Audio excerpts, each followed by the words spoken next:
Imagine you are driving a car on the highway. You hit a small pothole. What do?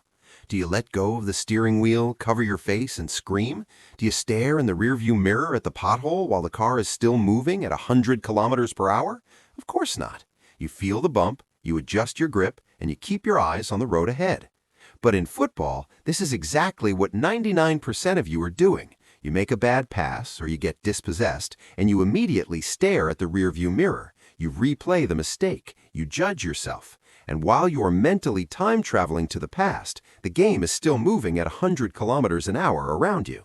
This is why you play with fear. It's not because you aren't talented, it's because you don't have a protocol for the pothole.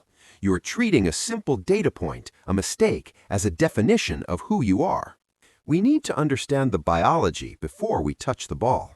When you make a mistake in a big game, your body doesn't know you are playing a sport. Your amygdala, the lizard part of your brain, detects a threat to your social status.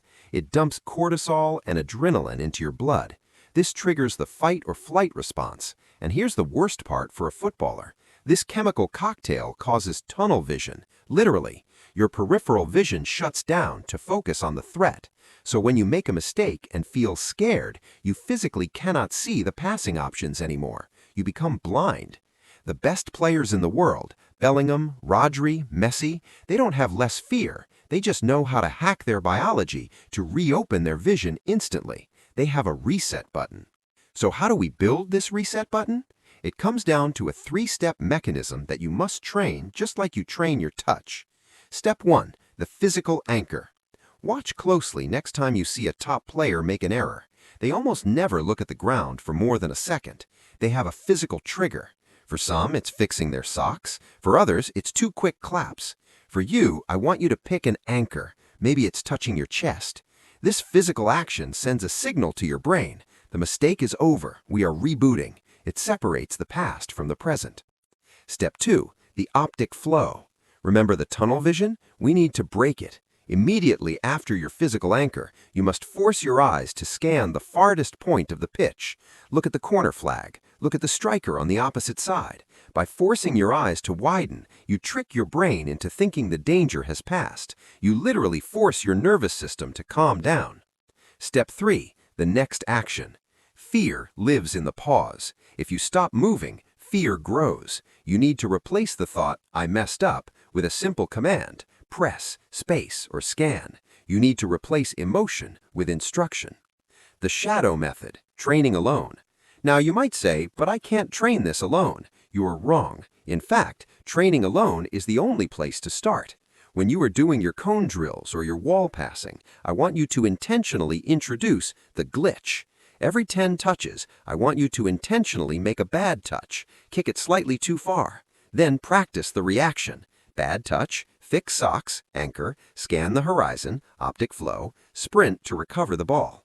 You are rehearsing the trauma so that when it happens in the match, your body goes into autopilot, not panic mode. You are building a callus over your emotions. The lifestyle of confidence, holistic. Now let's look deeper, because confidence isn't just about what happens on the pitch. It's about your baseline dopamine levels. If you're spending 6 hours a day scrolling on TikTok, flooding your brain with cheap dopamine, your resilience is destroyed. You are training your brain to seek instant gratification. Football is a game of delayed gratification. It is a game of suffering. If you cannot handle the boredom of not looking at your phone, you will not handle the pain of a misplaced pass. You need to fix your physiology. Cold showers to manage adrenaline spikes, meditation to learn how to observe thoughts without reacting to them. If your life is chaotic, your football will be frantic. If your life is disciplined, your football will be composed. The truth about legends. Think about Zinedine Zidane. He made thousands of mistakes, but do you remember them? No, you remember the elegance. Why? Because he treated the ball with such respect that even his mistakes looked like part of the plan. He never let his body language betray him. He understood that the game is a conversation. Sometimes you stutter. You don't stop talking, you just correct yourself and keep speaking. Outro, the validation. Look, I know this isn't the sexy advice. Most players clicked off 3 minutes ago because they wanted a tutorial on how to do it. Follow, like, share, and comment.